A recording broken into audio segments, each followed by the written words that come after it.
Finalmente o Vasco vai reformular seu estatuto, vai conseguir botar o pé no século XXI, se modernizar, ficar mais democrático, é aquilo que a torcida inteira quer. Finalmente vai acontecer. Ou será que é isso que eles querem que a gente pense?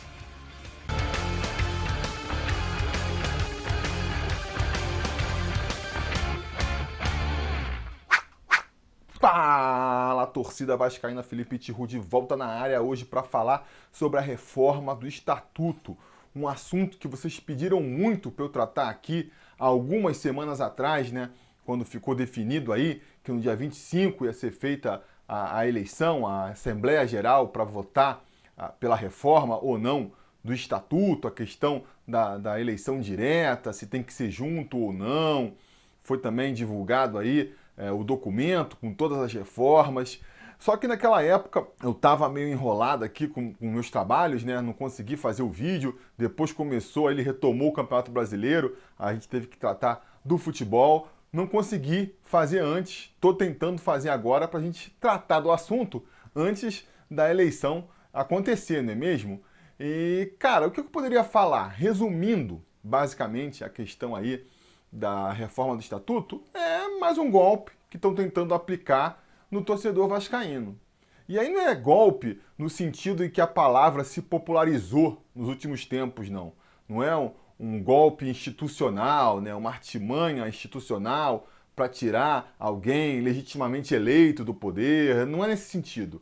É no sentido mais ordinário mesmo. É golpe de praça. Sabe? Aquela coisa de querer vender o bilhete premiado para você. Aquele golpe que é até meio relacionado com o ilusionismo mesmo, sabe? Sabe aquela coisa de que você cria uma distração aqui, ó? Você fala assim, eleições diretas, ficha limpa, vai criando a distração toda por aqui, e aí você não faz o cara perceber que, enquanto isso lá atrás, tá passando um elefante, sabe? Você nem percebeu que passou um elefante. Você percebeu que passou um elefante aqui atrás?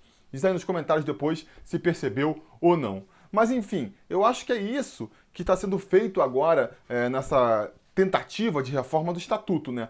Eles estão apontando alguns pontos positivos nessa reforma, estão aí abraçando a questão da eleição direta, né? Que a reforma viria com a eleição direta, que é um pedido antigo do torcedor vascaíno e do sócio vascaíno. Mas a própria comprovação de que a questão ela vai muito além disso é o próprio fato de que os mesmos caras que defendem esse discurso eles são contra as eleições separadas, né? Porque a gente tem aí, parece que vai acontecer agora, né? A eleição, a Assembleia Geral, ela pode votar separado. Você vota se quer eleição direta ou não, seguindo ali o pleito da nova resposta histórica, e você vota se você quer a reforma do Estatuto ou não. Duas eleições separadas, né? Por quê que tem muita gente contra isso? Porque aí você desmonta justamente esse argumento de que não, a reforma ela vem para atender um pedido antigo dos torcedores, que é aí a eleição direta, né? Não, a reforma ela vem para poder penalizar mais os dirigentes do Vasco, que também é um anseio antigo da torcida.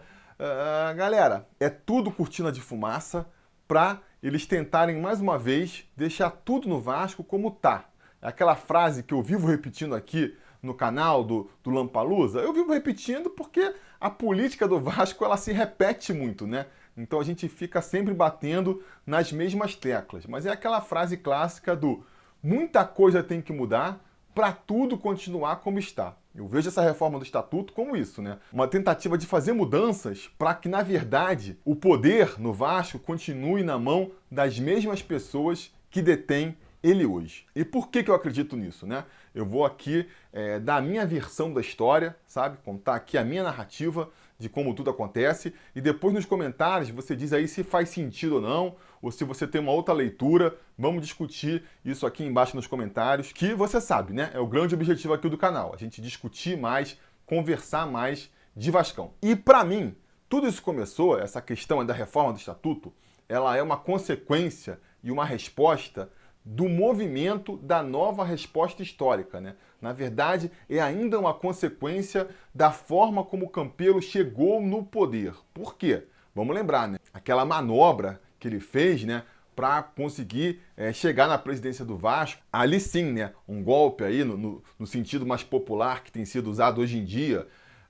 a primeira vez na história do Vasco em que a decisão dos sócios não foi referendada pelo Conselho de Beneméritos, né? Primeira vez que os sócios votam numa chapa que diz que vai indicar um presidente e o Conselho Deliberativo, em vez de afirmar aquela decisão dos sócios, opta por outro nome. Uma medida legal que estava contemplada no Estatuto, né? Mas imoral, vamos dizer assim. E que reacendeu uma questão muito antiga no Vasco, que era de que o Vasco precisa de eleições diretas, porque qual foi ali a discussão durante muito tempo? O Vasco ele precisa se democratizar, ele precisa se modernizar, e isso passa por eleições diretas. E aí o contra-argumento que se ouvia nessa época era o seguinte, cara, mas essa eleição em segundo turno aí, essa eleição direta do Vasco, ela é mais pro forma. Porque na prática, o conselho ele vai referendar o desejo dos sócios, sabe? É ali uma tradição, né, um arcaísmo que ficou no Estatuto do Vasco, mas que não tem nenhuma implicação prática aí na política do Vasco, né? É que nem aqui em São Paulo, que até pouco tempo atrás estava liberado pela lei andar a cavalo na Avenida Paulista. Saiu a notícia comentando disso aí. Por quê? Porque as pessoas abandonaram os cavalos como meio de transporte e ninguém se preocupou de ir lá mudar na lei. Então ficou aquela lei meio antiquada ali, meio já sem sentido, anacrônica, mas que ninguém mudava porque não tinha ninguém com a ideia de andar a cavalo na Paulista, não era um problema. E muita gente, né, e eu acreditava nisso também, defendia de que, cara, a eleição direta ali é só uma questão dessas. Na prática, não tem nenhuma influência. E aí veio a eleição do Campelo para mostrar que não. É uma possibilidade que vai ser usada, né? É que nem jogador ruim no elenco. Mais cedo ou mais tarde, alguém vai apelar para ele ali. Então a eleição do Campelo, ela trouxe essa discussão de volta à baila com muita força, né? E aí se reacendeu essa questão da necessidade de fazer uma reforma no Estatuto para consertar esse erro aí. E como é que isso se deu? Da mesma maneira como o Campelo ali e o seu grupo achou uma brecha no Estatuto para chegar ao poder, alguns sócios encontraram uma prerrogativa no Estatuto para você conseguir impor mudanças nele sem passar necessariamente pelo Conselho. Sem a gente, aí, sócio do Vasco da Gama, precisar ficar preso à agenda do que o Conselho Deliberativo quer fazer, ou do que o presidente do Conselho Deliberativo quer fazer.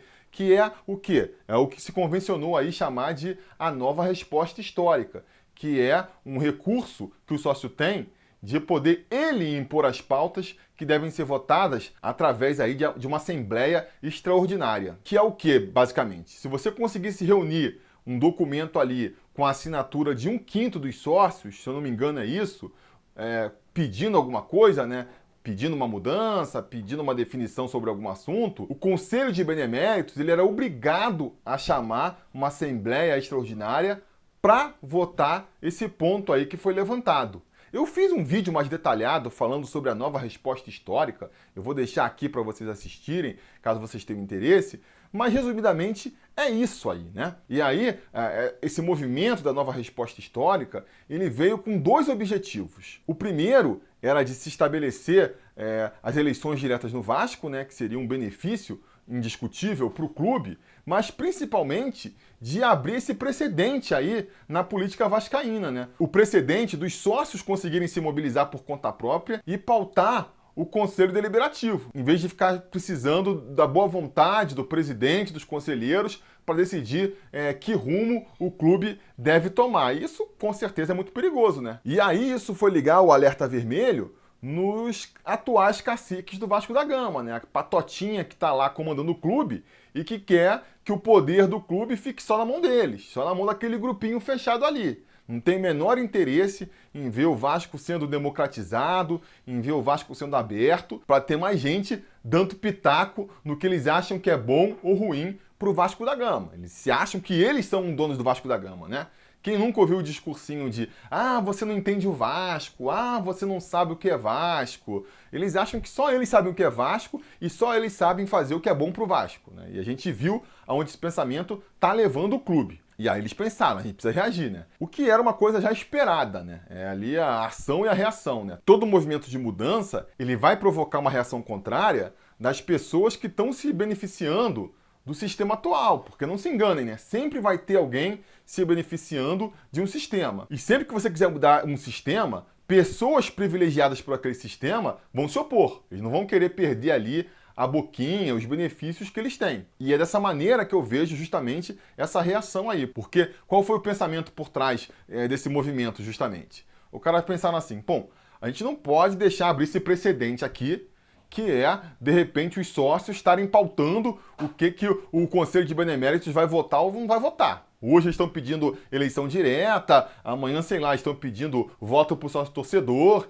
e de repente a gente perde completamente o controle aqui do que o Vasco vai fazer ou deixar de fazer. A gente não pode abrir mão desse poder que está conosco. Agora, por outro lado, a gente não pode se opor também claramente às eleições diretas. Com que cara que a gente vai aparecer na televisão, no jornal aí, falando, não, a gente não quer eleição direta no Vasco, a gente não quer o sócio decidindo o futuro do Vasco, a gente quer a gente decidir o futuro do Vasco. A gente não pode fazer isso. Então a gente tem que tentar aí achar uma artimanha para impedir. A primeira reação deles foi o seguinte, não, vamos fazer o seguinte, o mínimo que a gente vai fazer é fechar essa porta aí do sócio pautando o Conselho Deliberativo. Então, se alguém tem que decidir pelas eleições diretas do Vasco, quem tem que decidir é a gente. Vamos tentar boicotar aí essa nova resposta histórica e vamos fazer nós aqui, né, o Conselho Deliberativo do Vasco, mudar essa regra no estatuto. Quem vai mudar, quem vai trazer esse benefício para o Vasco, vamos ser nós, os conselheiros do Vasco da Gama. A gente vai propor uma reforma no estatuto e a gente vai trazer esse bem e a gente vai colher os louros desse benefício, falar para o sócio, olha só, nós estamos ouvindo você, nós estamos democratizando o clube, vamos a gente aqui pegar aí os louros desse benefício, né? O pensamento original deles deve ter sido esse. E aí, com certeza, alguém pensou, pô, peraí, mas se a gente já vai mudar o estatuto para fazer as eleições diretas passarem, por que a gente já não muda um monte de coisa e aproveita para contrabalançar um pouquinho essa coisa aí? A gente vai dar a eleição direta para eles querem a eleição direta, a gente vai dar, mas junto a gente passa um monte de mudança que vão fazer com que a eleição ser direta ou ser indireta faça pouca diferença, porque a gente vai continuar através dessas pequenas mudanças que a gente não vai comentar, né? Essas pequenas mudanças vão deixar o poder na nossa mão novamente. E aí a gente pode discutir aqui, ponto por ponto, né, da mudança do estatuto. Eu até pensei de fazer isso no primeiro momento, mas eu já não sei, né? Vocês acham que vale a pena mais um segundo vídeo aqui, tentando comentar ponto por ponto da mudança do estatuto? Eu não sei se vale a pena. A gente pode pensar aqui alguns exemplos que são pontos pacíficos, né, para mostrar e para apontar como essa mudança no estatuto, na verdade, ela se vende como modernizadora, como abrindo o clube, e na verdade está fazendo tudo para deixar o clube fechado como era antes, né? Por exemplo, alguém nega que a mudança do estatuto ela vai dar mais poder para o Conselho Deliberativo? Acho que nem quem está contra, nem quem está a favor questiona isso, né? Eu repito para você essa pergunta. Existe interesse, você acha interessante para o Vasco aumentar o poder do Conselho Deliberativo? Um conselho que é formado na sua metade por conselheiros beneméritos, que são aqueles caras que ganham o título de conselheiro e ficam com esse título para o resto da vida, sem precisar dar nenhuma satisfação para o sócio. O conselheiro benemérito, ele só vai sair do conselho no dia que ele bater as botas, entendeu? Então ele pode fazer o que ele quiser, que ele não precisa dar satisfação para ninguém. Se ele quiser votar contra os anseios do sócio, se ele quiser votar contra os anseios da torcida, isso aí, ó, não pega nada para ele. Essa que é a prática. Porque o que você vai fazer? O que a torcida vai fazer contra ele? O que o sócio vai fazer contra ele? Se ele é um conselheiro eleito, que nem a outra metade aí, dos conselheiros que são eleitos pelas chapas, né? Ele precisa pelo menos fingir que está fazendo alguma coisa, porque dali a 3 anos vai ter uma eleição onde os sócios vão decidir se votam de novo nele, no grupo dele ou não, né? Se o cara já é benemérito, ele não deve ali satisfação para ninguém, né? No máximo, também nem precisa ser tanto, né? Para quem conseguiu arrumar ali a boquinha de conselheiro benemérito para ele, que teoricamente seria por uma questão de pontos, mas a gente sabe que na prática isso já foi muito deturpado também, né? Outra mudança, inclusive, no estatuto é essa. Agora, a partir de agora, se esse estatuto passar, você vai ser obrigado a preencher todas as vagas ali de beneméritos para sempre estar ali 50-50, né? Porque até então é o seguinte, o benemérito morreu, e aí, quem ocupa o lugar dele? Aí você vai ver a pontuação, quem é, o presidente vai indicar e tudo mais, né? E às vezes pode desfalcar por um tempo ali os beneméritos. Por esse estatuto, isso vai acabar. Você tem que automaticamente indicar, você tem um prazo ali de, sei lá, 2 meses para indicar. Se o presidente não indicar, o Conselho de Beneméritos indica. Se ninguém tiver pontuação, vai... Enfim, uma medida ali para acelerar a indicação dos beneméritos, para o Conselho Deliberativo sempre ter ali os 50 beneméritos, que é ali o exemplo do atraso, né, democrático do Vasco da Gama. É uma mudança que vai dar mais poderes para o Conselho de Beneméritos, que agora com maioria simples já vai conseguir ali destituir o presidente, já vai ter mais autonomia para fazer mudanças à revelia do que o presidente quer ou deixa de querer. E aí eles vão argumentar assim, né? Ah, mas não é importante que exista um equilíbrio maior entre as forças, é ruim você dar muito poder só para o presidente. Cara, acho que sim, acho que na teoria sim, mas de novo, né, o cara usa um argumento teórico que na prática não vai se justificar, porque na prática você vai estar tirando poder de um cargo que, mal ou bem, foi eleito pelo sócio e dando mais poder para um cargo que ali na sua metade, pelo menos, não foi eleito pelo sócio, né, que são os beneméritos. Então você está tirando mais poder do voto do sócio, na prática é isso. Na prática, você dá mais poder para um conselho deliberativo que na sua metade é composta de beneméritos, e tirando esse poder do presidente, que é eleito pelos sócios, você está tirando o poder do sócio. Vamos ser bem claro aqui, né? Sem falar nessa questão aí da maioria simples podendo destituir o presidente do cargo. A maioria simples é o quê? Todos os beneméritos, que não foram eleitos pelos sócios, mais um sócio eleito ali que você convença, pronto, você já tem maioria simples.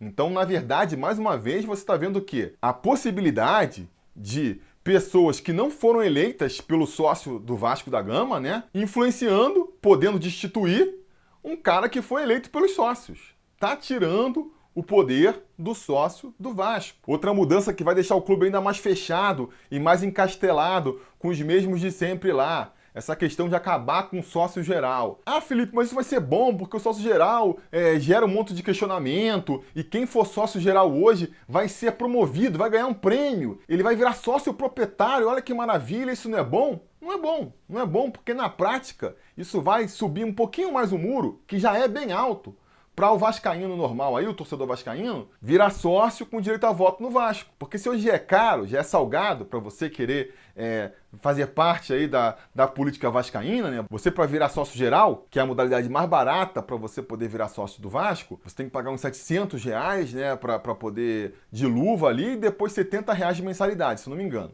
Já é caro, já é salgado e é assim. A partir do momento que você extingue essa categoria, a categoria de sócio proprietário passa a ser a porta de entrada. Ah, mas eles vão baixar a joia para o sócio proprietário, que agora está caro e vai passar a ser um salário mínimo. Beleza, vai ser bom para quem quer virar sócio proprietário do Vasco. Mas para quem quer só votar no Vasco, quem quer só tentar ajudar a decidir o futuro do Vasco, vai ficar mais caro, né? Porque hoje você paga 700, amanhã você vai ter que pagar um salário mínimo, que está, sei lá, em 1.000 e poucos reais, para poder virar. A mensalidade hoje é 70, vai passar a ser 80. Então, na prática, você vai deixar ainda mais caro para o torcedor vascaíno poder exercer o seu direito ali de votar no futuro do clube. Se você, junto com essa medida aí, vamos acabar com o sócio geral, vamos baixar o preço da joia para popularizar o acesso ao sócio proprietário e tudo mais, e junto com essa medida, a gente vai também dar o direito a voto para o sócio-torcedor, para o torcedor que quiser só votar e ajudar no futuro do clube, poder exercer esse direito também pagando menos, aí beleza, agora completamente a favor. Agora, só metade do trabalho você está, na prática, deixando o clube ainda mais encastelado e afastando ainda mais o torcedor do seu direito a voto, né? Sem falar que as medidas realmente modernizantes que a gente esperava nem são tratadas, né? Não se fala na questão do voto remoto, não se fala em sócio-torcedor podendo votar, aí já está argumentando, não, mas pelo menos reconhece a figura jurídica do sócio-torcedor, isso é um princípio, então já faz tudo logo, sabe? Reconhece, e aí? Daqui a 40 anos a gente muda?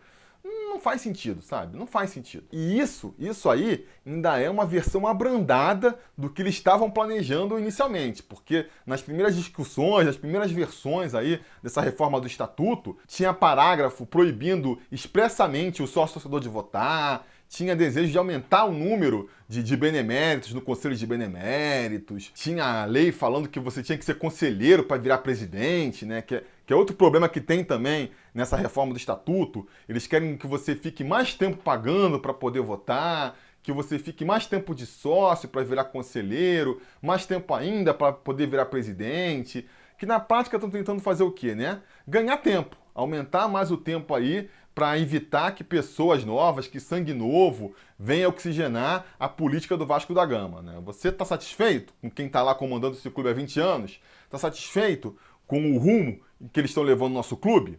Então, assim, acho que você, que nem eu, né, quer sangue novo entrando no clube e tentando trazer ideias novas e fazer alguma coisa diferente. Porque o que tem sido feito até agora, claramente não está funcionando. Mas quem está lá dentro não quer. Eles querem evitar ao máximo que pessoas novas entrem. E, insisto, né, estão usando aí a bandeira, a cenourinha aqui na frente do cavalo para atrair o cavalo, de que, não, é uma reforma que vai trazer eleição direta. Não precisa da reforma para trazer eleição direta. E se precisasse, melhor que não tenha eleição direta. Para passar esse estatuto aí, melhor não ter eleição direta, porque esvazia completamente a decisão do sócio. Ah, que beleza, agora a gente elege diretamente um presidente. Um presidente de conselho deliberativo ali, na menor dificuldade, consegue tirar. Ah, que diferença vai fazer? Pior, para mim piora, né?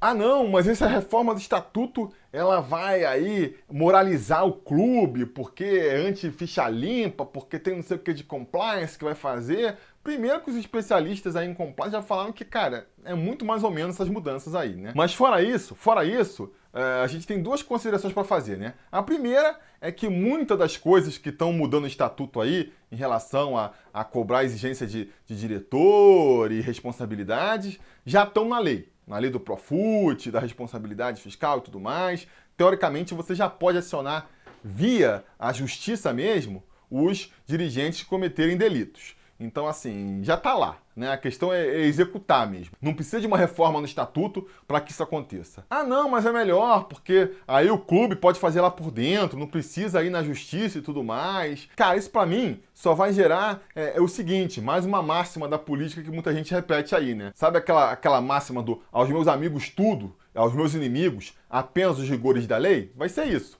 Aos meus inimigos apenas os rigores do estatuto. Vão ali inventar um monte de brecha que, se o conselho tiver implicância com o presidente ali, com os executivos que estão comandando o clube, ele vai ter um monte de cláusula ali para atacar e tentar derrubar o presidente. Se não, se for um presidente que está alinhado com o conselho e com os beneméritos, aí esquece, né? Aí engaveta. É só você ver aí, por exemplo, questão de aprovação de contas do Vasco, por exemplo, que também é uma coisa legal ali, que a justiça impõe, que teoricamente serve para trazer mais transparência para o clube, e a gente vê como é que é a questão aí da aprovação de contas ou não do conselho. Se interessa ali para o conselho, se é interessante politicamente para os grupos lá dentro, eles aprovam ali as contas mais absurdas, as comprovações mais esdrúxulas são aceitas, porque é interessante politicamente, eles aprovam. E o contrário também acontece direto, né? Se não for do interesse ali político aprovar as contas, por mais que se apresente documentos, tem aqui auditoria, não sei o que lá,